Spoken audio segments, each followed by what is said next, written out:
जय श्री कृष्णा। राधे राधे मेरे भक्त जनों, आज आप सभी ने श्रवण करेंगे सावन मास की मासिक शिवरात्रि व्रत कथा। धार्मिक पौराणिक कथा के अनुसार चित्रा भानु नाम का एक शिकारी था। जानवरों की हत्या करके वो अपने परिवार को वो पालता था। वो एक साहूकार का कर्जदार था, लेकिन उसका ऋण समय पर ना चुका सके। क्रोधित साहूकार ने शिकारी को शिव माठ में बंदी बना लिया। संयोग से उस दिन शिवरात्रि थी। शिकारी ध्यान मगन होकर शिव संबंधित धार्मिक बातें सुनता रहा। चतुर्थी को उसने शिवरात्रि व्रत की कथा भी सुनी। शाम होते ही साहूकार ने उसे अपने पास बुलाया और ऋण चुकाने के विषय में बात की। शिकारी अगले दिन सारा ऋण लौटा देने का वो वचन देकर वो बंधन से छूट गया। अपनी दिनचर्या की भांति वो जंगल में शिकारी के लिए निकल पड़ा, लेकिन दिन भर बंदी गिरहे में रहने के कारण भूख प्यास से व्याकुल था। शिकारी खोजते हुए वो बहुत दूर निकल गया। जब अंधकार हो गया तो उसने विचार किया कि रात जंगल में ही बितानी पड़ेगी। वो वन में एक तालाब के किनारे एक बेल के पेड़ पर वो चढ़कर रात बिताने का इंतजार करने लगा। बेल वृक्ष के नीचे शिवलिंग था, जो बेल पत्रों से ढका हुआ था। शिकारी को उसका पता ना चला। पारवा बनाते समय उसने जो टहनियाँ तोड़ी वो संजोग से शिवलिंग पर गिरती चली गई। इस प्रकार दिन भर भूखे प्यासे शिकारी का व्रत भी हो गया और शिवलिंग पर बेलपत्र भी चढ़ गया। एक पहर रात्रि बीत जाने पर एक गर्भिणी हिरनी तालाब पर पानी पीने पहुंची। शिकारी ने धनुष पर तीर चढ़ाकर ज्यों ही परचंचा घींची। हिरनी बोली, मैं गर्भिणी हूँ, शीघ्र ही बच्चा को जन्म देने वाली हूँ। तुम एक साथ दो जीवों की हत्या करोगे, जो ठीक नहीं है। मैं बच्चे को जन्म देकर शीघ्र ही तुम्हारे समक्ष प्रस्तुति हो जाऊंगी, तब मार लेना। शिकारी ने परचंचा ढीली कर दिया और हिरनी जंगल से झड़ियों में लुपित हो गई। परचंचा चढ़ाने और ढीली करने के वक्त कुछ बेलपत्र टूट कर शिवलिंग पर गिर गया। इस प्रकार उसे अनजाने में ही प्रथम पहर का पूजन भी संपन्न हो गया। कुछ ही देर बाद एक और हिरनी उधर से निकली। शिकारी की प्रसन्नता का ठिकाना न रहा। समीप आने पर उसने धनुष पर बाण चढ़ाया। तब उसे देख हिरनी ने विनम्रता पूर्वक निवेदन किया, हे शिकारी, मैं थोड़ी देर पहले ऋतु से निमृत हुई हूँ। कामतुर विरहिणी हूँ। अपने प्रिया की खोज में भटक रही हूँ। मैं अपने पति से मिलकर शीघ्र ही तुम्हारे पास आ जाऊंगी। शिकारी ने उसे भी जाने दिया। 2 बार शिकार को खोकर उसका माथा ठनक गया। वो चिंता में पड़ गया। रात्रि का आखिरी पहर बीत रहा था। इस बार भी धनुष से लाग कर कुछ बेलपत्र शिवलिंग पर टूट कर जा गिर पड़े और दूसरे पहर की पूजा भी संपन्न हो गई। तभी एक अनाए हिरनी अपने बच्चों के साथ उधर से निकली।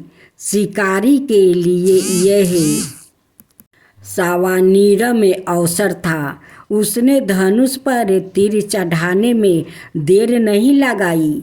वो तीर छोड़ने ही वाला था कि हिरनी बोली, हे शिकारी, मैं इन बच्चों को इनके पिता के हवाले करके आपके पास लौट आऊंगी। इस समय मुझे मत मारो। शिकारी हंसा और बोला, मैं क्या मूर्ख हूँ, सामने आए शिकारी को छोड़ दूँ? मैं ऐसा मूर्ख नहीं हूँ। इससे पहले मैं 2 बार अपना शिकार खो चुका हूँ। मेरे बच्चे भूख प्यास से बेगरहा हो रहे होंगे। उत्तर में हिरनी ने फिर कहा, जैसे तुम्हें अपने बच्चों की ममता सता रही है, ठीक वैसे ही मुझे भी। हे शिकारी, मेरा विश्वास करो, मैं इन्हें इनके पिता के पास छोड़कर तुरंत लौटने की प्रतिज्ञा करती हूँ। हिरनी का दुख भरा सवाल सुनकर शिकारी को उस पर दया आ गई। उसने उसे मिर्गी को भी जाने दिया। शिकार के अभाव में और भूख प्यास से व्याकुल शिकारी अनजाने में ही बेल वृक्ष पर बैठा बेलपत्र तोड़ तोड़ कर नीचे फेंकता जा रहा था। पाँव फाटने को हुआ तो एक हष्ट पुष्ट मिर्ग उसी रास्ते पर आया। शिकारी ने सोच लिया कि इसका शिकार वो अवश्य करेगा। शिकारी की तनी पर चंचा देखकर मिर्ग मिनीत सवार में बोला, हे शिकारी, यदि तुमने मुझसे पूरब आने वाली 3 मिर्गियों और छोटे छोटे बच्चों को मार डाला है तो मुझे भी मारने में बिल्कुल ना देर करो, ताकि मुझे उनके वियोग में एक क्षण भी दुख ना सहन पड़े। मैं उन हिरनियों का पति हूँ।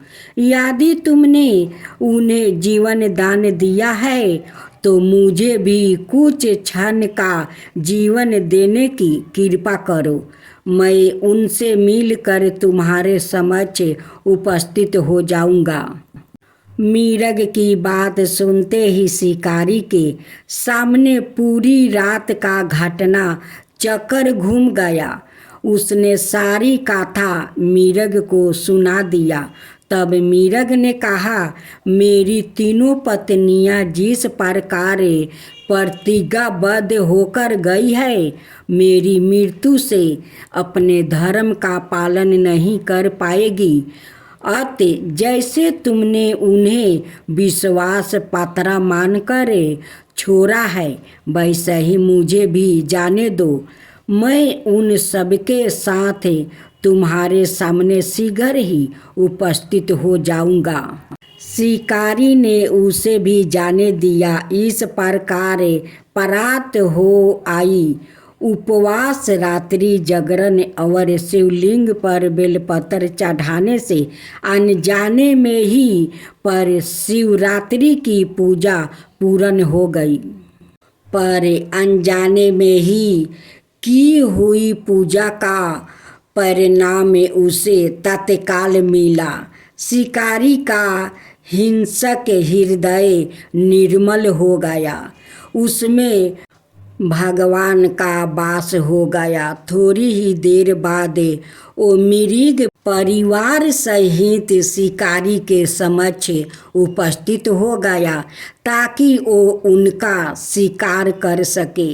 किंतु जंगली पशुओं की ऐसी सतता सात्विकता और सामूहिक प्रेम भाव देखकर शिकारी को बड़ी गलनियाँ हुई। उसने मृग परिवार को जीवन दान दे दिया।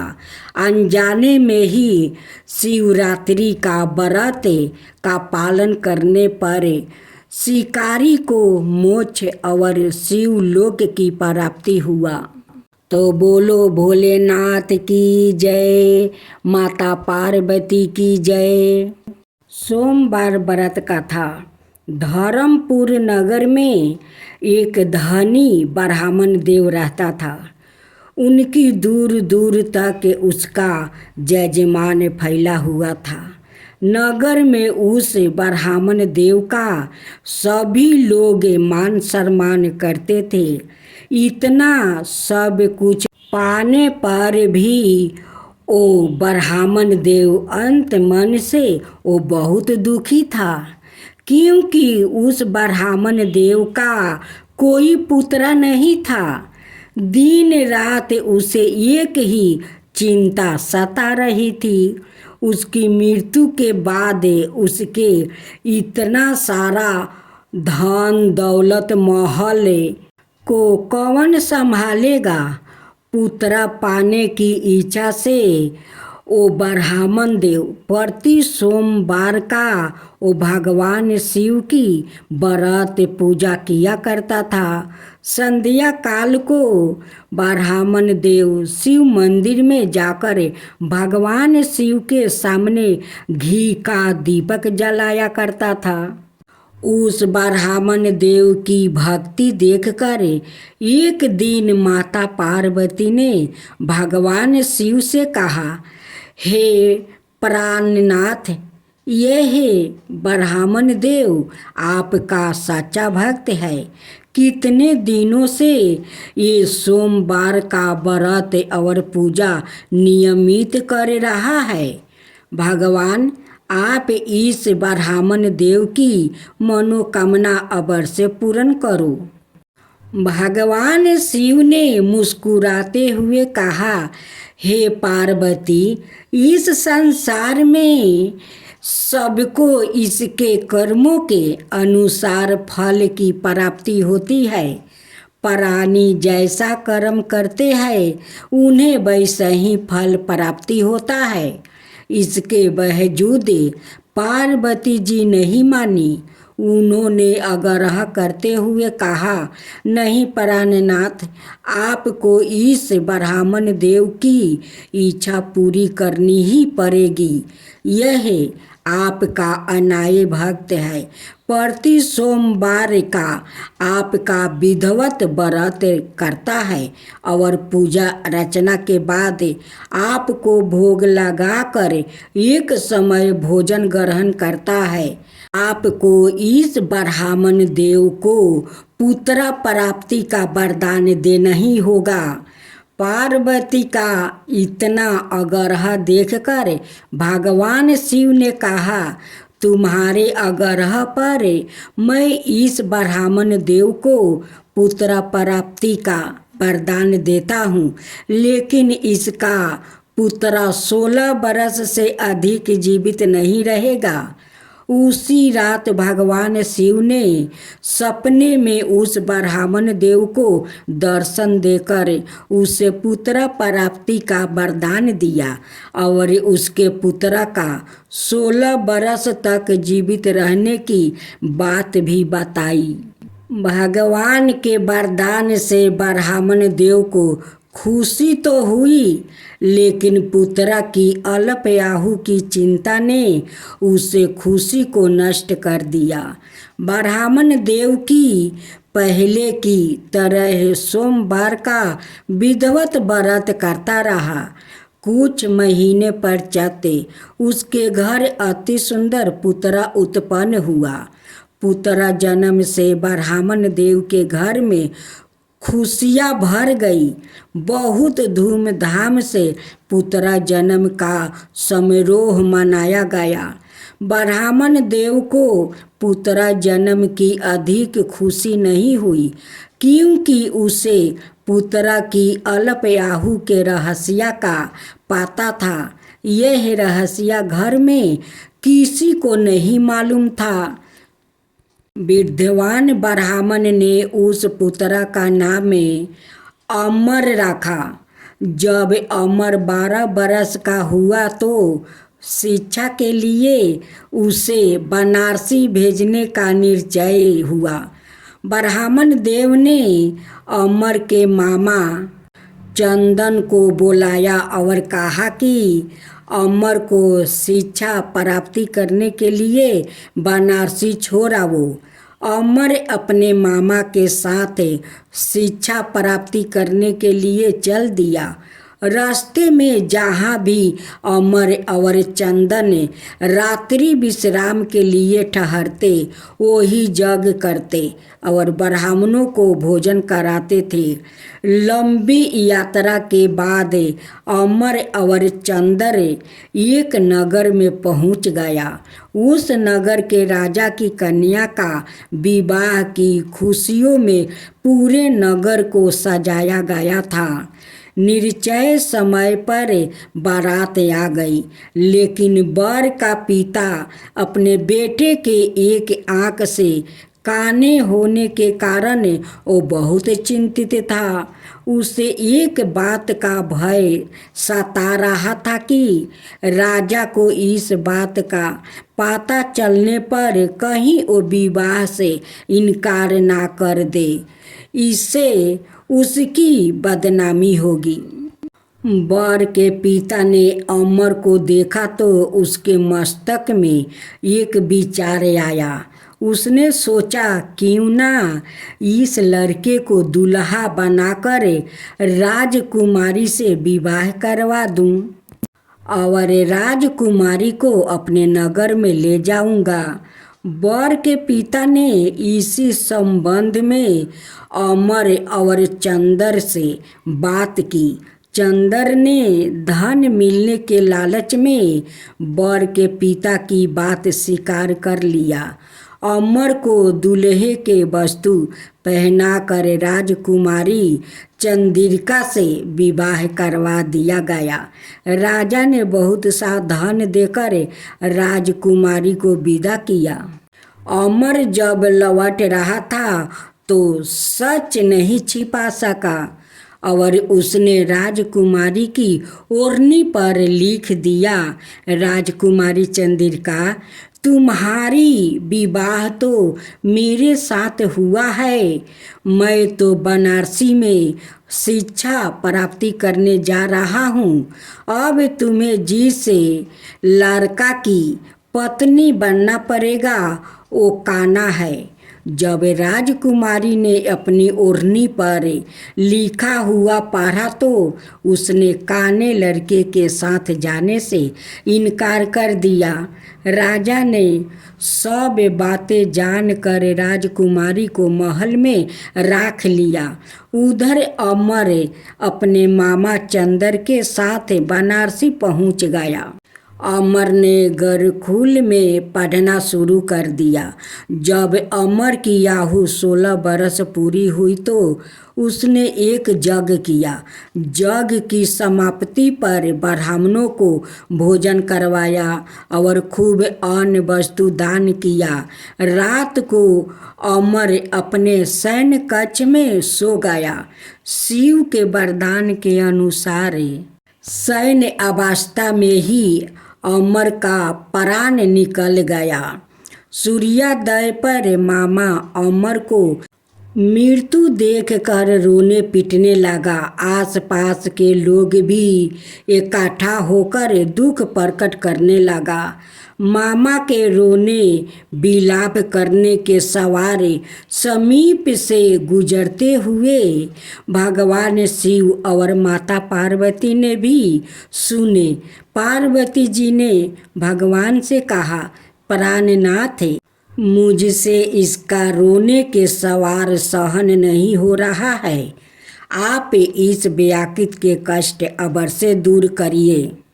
भगवान शिव ने पार्वती जी के साथ अदृश्य रूप में समीप जाकर अमर को देखा तो पार्वती जी से भगवान बोले, पार्वती, यह तो उसी ब्राह्मण देव का पुत्र है। मैंने इसे 16 बरस की आहु का वरदान दिया था। इसकी आहु तो पूरी हो गई है। पार्वती जी ने फिर भगवान शिव से निवेदन किया, हे प्राणनाथ, आप इस लड़के को जीवित कर दीजिए, नहीं तो इसके माता पिता पुत्रा की मृत्यु के कारण रो रो कर अपने प्राण का त्याग कर देंगे। इस लड़के का पिता तो आपका परम भक्त है। वर्षों से सोमवार का व्रत वो करते हुए आपको भोग लगा रहा है। पार्वती के आग्रह करने पर भगवान शिव ने उस लड़के को जीवित होने का वरदान दिया और कुछ ही पल में वो जीवित होकर उठकर बैठ गया और ओम नमः शिवाय, ओम नमः शिवाय, ओम नमः शिवाय का वो जप करने लगा। शिक्षा प्राप्ति करके अमर का मामा साथ अपने नगर की ओर चल दिया। दोनों चलते हुए उसी नगर में पहुंच गया जहां अमर का विवाह हुआ था।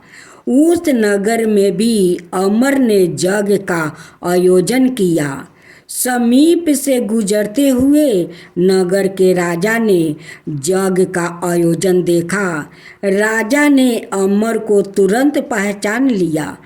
यज्ञ समाप्त होने पर राजा अमर और उसके मामा को महल में ले गया और कुछ दिन उन्हें महल में रखकर बहुत सा धन वस्तु देकर राजकुमारी के साथ विदा किया। रास्ते में सुरक्षा के लिए राजा ने बहुत से सैनिकों को भी साथ में भेज दिया। चंदर ने नगर में पहुंचते ही एक दूत को घर भेजकर अपने आगमन की सूचना भेजी। अपने बेटे अमर के जीवित वापस लौटने की सूचना से ब्राह्मण देव बहुत प्रसन्न हुआ। ब्राह्मण देव ने अपनी पत्नी के साथ सवाई को एक कमरे में बंद कर रखा था। भूखे प्यासे रहकर ब्राह्मण देव और उसकी पत्नी बेटे की प्रतीक्षा कर रहे थे। उन्होंने प्रतिज्ञा कर रखी थी कि यदि उन्हें अपने बेटे की मृत्यु का समाचार मिला तो दोनों अपने प्राण त्याग देंगे। ब्राह्मण देव अपनी पत्नी और पुत्रा के साथ नगर के द्वार पर पहुंचा। अपने बेटे के विवाह का समाचार सुनकर पुत्रा वधू राजकुमारी चंद्रिका को देखकर उसकी खुशी का ठिकाना न रहा। उसी रात भगवान शिव ने ब्राह्मण देव के सपने में आकर कहा, हे श्रेष्ठ ब्राह्मण देव, मैंने तेरे सोमवार के व्रत करने और व्रत कथा सुनने से प्रसन्न होकर तेरे पुत्रा को लंबी आहु प्रदान किया है। ब्राह्मण देव बहुत प्रसन्न हुआ। सोमवार का व्रत करने से ब्राह्मण देव के घर में खुशियाँ लौट आई। शास्त्रों में लिखा है कि जो स्त्री पुरुष सोमवार का विधिवत व्रत करते हैं और व्रत कथा सुनते हैं, उनकी सभी इच्छाएं पूरी होती है। तब बोलो भोलेनाथ की जय, माता पार्वती की जय, शिव पार्वती की जय।